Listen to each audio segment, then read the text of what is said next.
नमस्कार, जय हिंद। स्वागत है आपका नरेंद्र सिंह सोमवन सिंह कौटिल्य एकेडमी में। दोस्तों, 21 मई 2023 को आपका प्रीलिम्स का एग्जाम होने वाला है और मुझे उम्मीद है कि आपकी तैयारी बहुत अच्छे तरीके से चल रही होगी। आप तैयारी के अंतिम चरण में होंगे, है ना।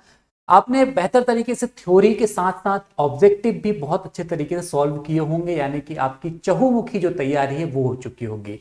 लेकिन ये तैयारी तभी हमारे लिए यूजफुल हो सकती है जब हम एग्जाम हॉल के अंदर जो भी हमने इस तैयारी को सीखा है, किया है, उसको सही तरीके से एग्जीक्यूट कर पाए, है ना।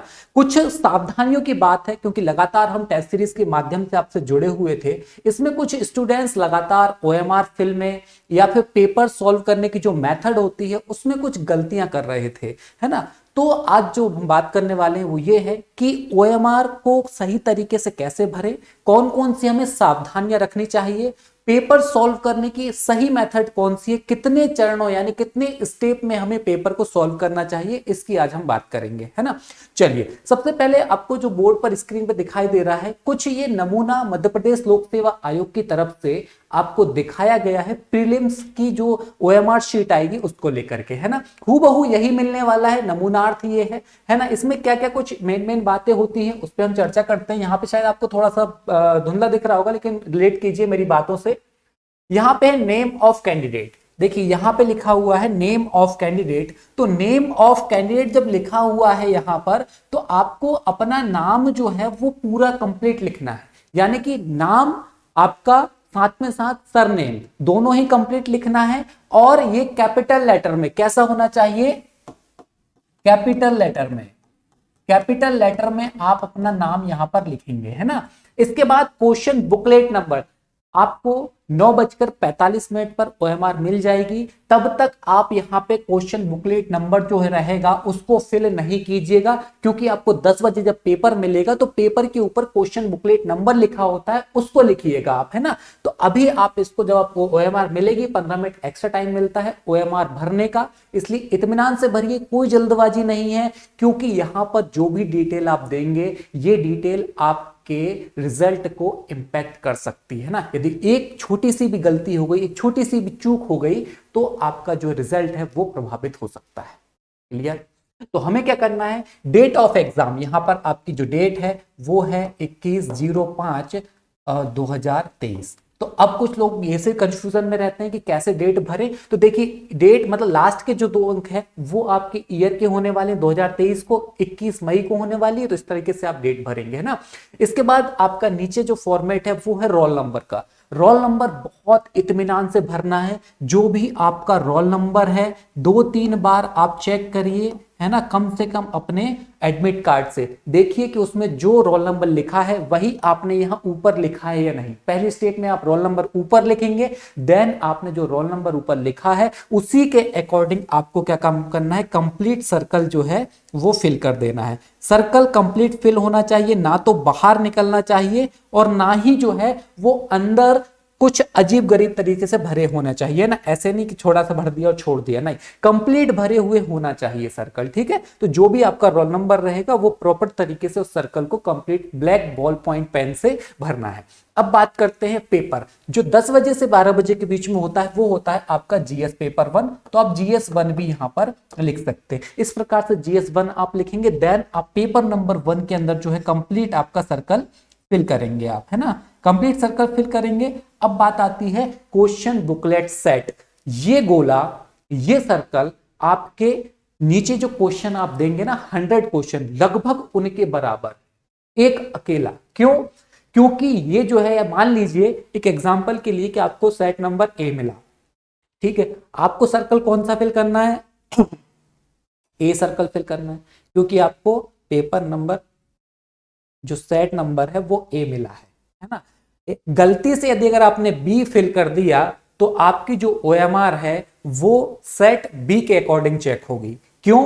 क्योंकि आपने सेट बी फिल किया हुआ है, ठीक है। तो आपको जो आपकी ओएमआर है उसके अंदर वही बुकलेट सेट नंबर डालना है जो आपके पेपर मिलेगा, ठीक है, जो आपका पेपर का सेट होगा। क्वेश्चन 100 होते हैं, वही क्वेश्चन होते हैं। चारों सेट में होता यह है कि क्वेश्चन को सफल कर दिया जाता है, है ना, बाकी क्वेश्चन अलग नहीं होते, 100 क्वेश्चन ही होते, सेम होते हैं सारे जो सेट है उनके अंदर, बस इतना अंतर होता है कि उनमें क्वेश्चन को ऊपर नीचे किया जाता है। ठीक है, यहां तक हो गई। एक और कॉलम होता है, जिन्होंने जो भी एलिजिबल है, यानी कि जिन्होंने बीएससी आपने फॉर्म भरा होगा तो आपको पता होगा कि आप एक परीक्षा के लिए या फिर फॉरेस्ट के लिए या फिर सिविल सर्विस दोनों के लिए एलिजिबल हैं या फिर एक के लिए। यदि अगर आपने दोनों के लिए फॉर्म भरा है तो आपको कंप्लीटली यहां पर दोनों सर्कल को कंप्लीट तरीके से फिल करना है ना। यदि अगर आपने दोनों के लिए कंप्लीट फिल नहीं किया है और आप दोनों के लिए पात्र हैं तो आप जिसमें भी फिल करेंगे उसके लिए ही पात्र माने जाएंगे। ठीक है, यदि अगर आप फॉरेस्ट के लिए एलिजिबल नहीं है तो आप नहीं भरिए, आप सिविल सेवा के लिए तो केवल एक भरिए, दोनों के लिए एलिजिबल है तो दोनों भरिए, है ना। एक और बात, एक और खास बात यह है कि यहां पर ये जो बार कोड दिया हुआ है, बहुत सारे स्टूडेंट अभी टेस्ट सीरीज में क्या करते थे, ओएमआर को तोड़ देंगे, मरोड़ देंगे, गंदी कर देंगे, ये नहीं करना है। आपकी ओएमआर आपका सिलेक्शन है, इसलिए उसे बहुत अच्छे तरीके से आपको केयरफुली डील करना है ना। ये जो बार कोड है इसको किसी प्रकार से हानि ना पहुंचे। जब आप थंब आपके अटेंडेंस लगाने के लिए जब प्यून आता है वहां पर, है ना, तो आप जब थंब लगाते हैं तो थंब के अंदर इंक लग जाती है, तो कोशिश कीजिएगा कि उसको वहीं क्लीन करें, कहीं ओएमआर पर ना ही लग जाए, है ना। इसके बाद में कंप्लीट आपको सर्कल पूरे फिल करना है। नीचे यहाँ पे आयोग की आपको सील, जो वहां पर जो भी सेंटर आपका रहेगा उसकी सील वगैरह यहाँ पर लगती है, लेकिन कैंडिडेट के सिग्नेचर बहुत इंपॉर्टेंट है। यहाँ पे आपको कैंडिडेट के सिग्नेचर भी करना है, देन इन्विजिलेटर भी यहाँ पर साइन करना है, तो ये चीजें भी आप चेक करेंगे खुद, है ना।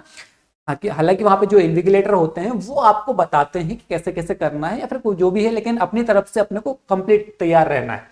इसके बाद क्या करना है, use black ball point pen, यानी कि आपको ब्लैक बॉल पॉइंट पेन का ही इस्तेमाल करना है, किसी प्रकार से जेल पेन का या फिर पायलट पेन का या फिर अदर कोई पेन का इस्तेमाल नहीं करना है, ब्लैक का ही यूज कीजिए, क्योंकि ओएमआर में क्लियर इंस्ट्रक्शंस होते हैं, है ना। इसके बाद आता है यहां पर कि आप जो है जो भी सर्कल फिल करते हैं उनकी कंप्लीट अच्छी मेथड क्या है, वैलिड मेथड क्या है, करेक्ट। ये जो है, यदि अगर आप किसी भी सर्कल पे ऐसे ऐसे निशान कर देते हैं तो ये भी वैलिड नहीं माना जाएगा। इस टाइप से आप राइट टिक करते हैं, ये भी वैलिड नहीं माना जाएगा। अधूरा आप फिल करते हैं, यह भी वैलिड नहीं माना जाएगा। यानी कि आपको कंप्लीट कैसा करना पड़ेगा, पूरा फिल करना पड़ेगा सर्कल। एक और चीज ध्यान में ये रखना, बहुत सारे कैंडिडेट्स क्या काम करते हैं, यहां पर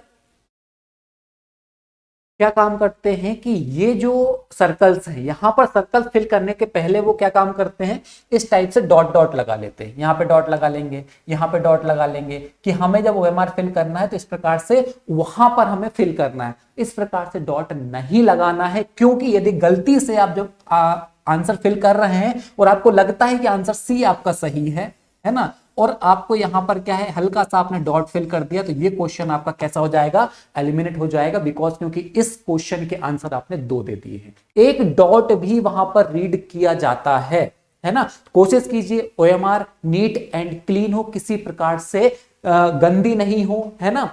तो यहां पर डॉट भी नहीं लगाइए, पेंसिल से भी नहीं लगाइए, किसी प्रकार से नहीं लगाइए। साथ साथ व्हाइटनर वगैरह का यूज नहीं करना है। बहुत सारे स्टूडेंट क्या करते हैं, यदि अगर उनसे गलत सर्कल फिल हो जाता है तो या तो पानी का इस्तेमाल करके, है ना, उसको रब करने की कोशिश करते हैं इस प्रकार से, जिससे क्या होता है कि जो आपका कागज होता है वो खुतर करके बाहर आ जाता है, निकल करके बाहर आ जाता है। तो ऐसा भी नहीं करना है, इससे आपकी ओएमआर रिजेक्ट हो सकती है ना।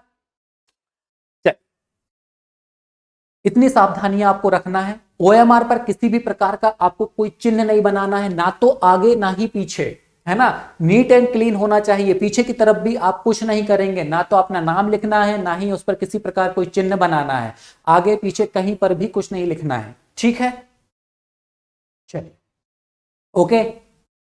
इसके बाद भी यदि अगर आपको किसी प्रकार कोई कंफ्यूजन होता है इसके अंदर कि हम किस प्रकार से जो है वो ओएमआर भर सकते हैं, या फिर कोई और आपकी क्वेरी है, तो आप कमेंट बॉक्स में कमेंट करिए, हम उसका आंसर आपको जल्दी ही देंगे, है ना। चलिए, अब बात करते हैं पेपर की, कि पेपर जो है वो कैसे सॉल्व करना चाहिए, पेपर सॉल्विंग करने की एक्यूरेट मेथड क्या होती है, या फिर एक आइडियल मेथड। हर एक व्यक्ति अपने अपने हिसाब से पेपर सॉल्व कर सकता है, पर जो न्यू कमर्स है, जो नए लोग हैं जिन्हें नहीं पता है, उनके लिए कैसे काम करना है वो आज हम आपको बताने वाले हैं, है ना। यहां पर क्या होगा, बेसिकली पेपर के अंदर कुछ डिटेल्स आपको शुरुआत में ऊपर ही देखने को मिल जाएंगे, जैसे कि सेट नंबर, ये सेट नंबर आपको इस प्रकार से देखने को मिल जाएगा। क्वेश्चन बुकलेट नंबर जो आप लिखेंगे अपनी ओएमआर के अंदर वो यहां पर आपको देखने के लिए मिल जाएगा। ठीक है, तो इस प्रकार से, और यहां पर आपको अपना रोल नंबर भी क्या कर देना है, जैसे ही आपको पेपर मिलता है वैसे ही रोल नंबर भी यहां पे फिल कर देना है। ठीक है, इतना काम करने के बाद में आप जैसे ही आपको पेपर मिलता है, जैसे ही आपके हाथ में पेपर आता है, सबसे पहले आपको जो काम करना है वो ये करना है कि अपने पेपर को चेक करना है कि उस पेपर के अंदर 100 क्वेश्चन है या नहीं है, यानी कि प्रिंटिंग मिस्टेक तो नहीं हो गई है। तो 100 क्वेश्चन जैसे ही आप चेक कर लेंगे फट से, सर से 1 मिनट से कम का समय लगेगा, आप सीरियल वाइज क्वेश्चन देखते जाइए कहीं कोई प्रिंटिंग मिस्टेक तो नहीं है। यदि अगर प्रिंटिंग मिस्टेक निकलती है किसी पेपर के अंदर, तुरंत ही इन्विजिलेटर को आप सूचना दें और उनसे दूसरा प्रश्न पत्र मांग लें। पहली मेथड समझ में आई। क्या करना है, जैसे ही पेपर मिलता है 100 नंबर ऑफ क्वेश्चंस चेक करना है प्रिंटेड है या नहीं है। ठीक है, इसके बाद में सेकंड जो मेथड है वो ये है कि आप सरसरी निगाहों से सारे क्वेश्चन को 5 से 7 मिनट के अंदर रीड कर लीजिए, केवल देख लीजिए आंखों से, है ना। देख लेंगे तो इससे होगा ये कि आपका माइंड जो है वो रिकॉलिंग प्रोसेस में जाएगा, यानी जो फैक्ट आपने लाखों की मात्रा में अपने दिमाग के अंदर रखे हुए हैं, तो जो क्वेश्चंस आपके हिंट के माध्यम से सामने आए हैं उस तरीके से दिमाग क्या करेगा, आपको फैक्ट को रिकॉल करने की कोशिश शुरू कर चुका होगा। अब क्या करना है, अब जो प्रोसेस है, अब एक्चुअल मेथड आती है पेपर सॉल्व करने की। पहली फर्स्ट स्टेप में आपको क्वेश्चन के अंदर वो क्वेश्चन के आंसर देना है जिनको आपको नींद से जगा कर भी अगर कोई पूछे तो आप उनका आंसर दे पाए, है ना। जैसे कि मध्य प्रदेश की राजधानी क्या है, तो मध्य प्रदेश की राजधानी भोपाल है, दिल्ली नहीं हो सकती, है ना, चंडीगढ़ नहीं हो सकती। तो ऐसे क्वेश्चनों के आप आंसर दीजिए। फर्स्ट स्टेप में ऐसे क्वेश्चनों को सॉल्व कीजिए जिनके आंसर आपको 100% पता है, ऑप्शन पढ़ने की भी जरूरत नहीं है ना। जैसे ये पूछा गया कि मध्य प्रदेश का क्षेत्रफल कितना है, तो मध्य प्रदेश का क्षेत्र 7, 26, 26, 809, यही है क्या? जी नहीं, ये मध्य प्रदेश की जनसंख्या है ना। तो इस प्रकार से आपके पास में जो डेटा है वो इतना एक्यूरेट हो कि आपको अंतर समझ में आ जाए कि इसका आंसर यही होने वाला है ना।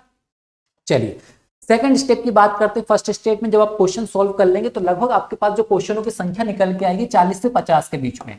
40 से 50% क्वेश्चन ऐसे होंगे जिन क्वेश्चन के आंसर आपको आते होंगे और पता होंगे, है ना। अब बात आती है सेकंड स्टेप में ऐसे क्वेश्चनों को सॉल्व करने की जिनमें आप थोड़ा सा क्वेश्चन को डिटेल में रीड करके, ऑप्शंस को डिटेल में रीड करके एलिमिनेशन के माध्यम से अपने आंसर तक पहुंच सकते हैं, है ना। थोड़ा सा लॉजिकल लगा कर, थोड़ा सा ट्रिक लगा करके आप क्वेश्चन को आंसर दे सकते हैं। तो सेकंड स्टेप में लॉजिकल क्वेश्चनों को आप सॉल्व करना, है ना। इसके बाद में बात करें थर्ड स्टेज की, तो थर्ड स्टेज में आपके पास क्वेश्चंस ऐसे होंगे जहां पर आप फंस रहे होंगे मतलब क्या है, 50-50% आपको कंफ्यूजन होगा। क्या कंफ्यूजन होगा कि ऑप्शन नंबर ए सही है या डी सही है, बी सही है, यानी कोई भी दो ऑप्शन के बीच में आपको कंफ्यूजन होगा। दो तो आप एलिमिनेट कर चुके होंगे, दो में कंफ्यूजन होगा। तो ऐसे क्वेश्चनों को अपने दिमाग के अंदर जो भी फैक्ट पहले आ रहे हो उन फैक्टों से तुलना करके आपको क्या काम कर देना है, सही कर देना है।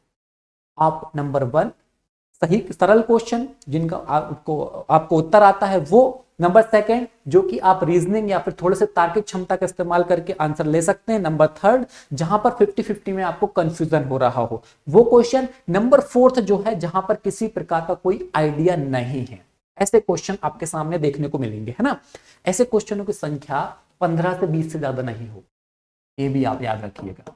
ऐसे क्वेश्चन जिनका आपको आइडिया ही नहीं होगा किसी भी प्रकार से, ये मैक्स टू मैक्स है। 80 क्वेश्चन के आंसर आप दे चुके होंगे और 80 क्वेश्चनों में से सही आंसरों की संभावना मैं न्यूनतम ले लेता हूं 70 क्वेश्चन आपके सही हो चुके हैं अभी तक। तो माइंड के ऊपर एक रिलैक्सेशन हो जाता है, एक किसी प्रकार का टेंशन नहीं होता कि हमने 70 क्वेश्चन अभी तक सही कर, 80 के आंसर आप दे चुके हैं, अभी भी आपके पास 20 ऐसे प्रश्न बचे हुए हैं जिनका आंसर आपको नहीं पता है। उनमें आप अपने दिमाग की तार्किक क्षमताओं का, अपने अभी तक जो कुछ पढ़ा है, रिलेशंस बनाते हुए उनका आंसर देंगे। हम मान लेते हैं कि मान लो 20 क्वेश्चन अभी बचे हुए हैं और 20 में से अगर आपने 10 भी क्वेश्चनों के आंसर सही कर दिए तो आपका कट ऑफ कितना, 80, है ना। 70 प्लस 10, इस प्रकार से आपके 80 जो है वो नंबर ऑफ क्वेश्चन सही होने की कंप्लीट संभावना बन जाती है। एक सही मेथड, एक सही अप्रोच, एक सही सोच, ये आपके पेपर के लिए बहुत इंपॉर्टेंट है। क्योंकि देखो पढ़ाई सबने की है, है ना, लेकिन उसका एग्जीक्यूशन करना बहुत आवश्यक है हमें, वो भी बहुत अच्छे तरीके से। तो इस मेथड का आप यूज कर सकते हैं, और आप यदि इसे बेहतर तरीके से अपने हिसाब से आप जानते हैं करना, तो आप कोई इशू नहीं है, उस मेथड को फॉलो कर सकते हैं। एक बार फिर से रिकॉल करा दूं, आपको 4 स्टेप में पेपर को सॉल्व करना है। नंबर 1 सरल क्वेश्चन, नंबर 2 जिनको लॉजिकल क्वेश्चन, नंबर 3 जो है वो 50-50 कंफ्यूजन वाले क्वेश्चन, और लास्ट स्टेप में आप कोशिश कीजिएगा कि आपको जिन क्वेश्चनों का आइडिया नहीं है वो वाले क्वेश्चन।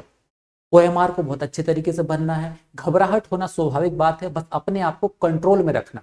4 क्वेश्चन नहीं बनने से अपने आप को एकदम इस तरीके से मत समझ लेना कि मेरा जो सिलेक्शन है वो नहीं होगा, आप है ना। ये स्वाभाविक प्रक्रिया है कि जब भी आपसे कुछ शुरुआत के क्वेश्चंस नहीं बनते हैं तो आपको ऐसा लगने लगता है कि यार मैंने जो पढ़ाई की है वो काम नहीं आई है ना। तो ऐसा नहीं सोचना है, आपकी पढ़ाई हमेशा काम आने वाली है। बस अपने आप को उस प्रेशराइज माहौल के अंदर कितना रिलैक्स रख सकते हैं आप, कितना कूल रख सकते हैं, ये बहुत जरूरी है। धैर्यवान आपको बने रहना है ना, क्योंकि धैर्यवान जब आप बने रहेंगे तो आपका माइंड रिलैक्स होने से बिल्कुल बहुत अच्छे तरीके से फैक्ट को आपके सामने रखेगा और बहुत अच्छे तरीके से आपका सिलेक्शन होगा।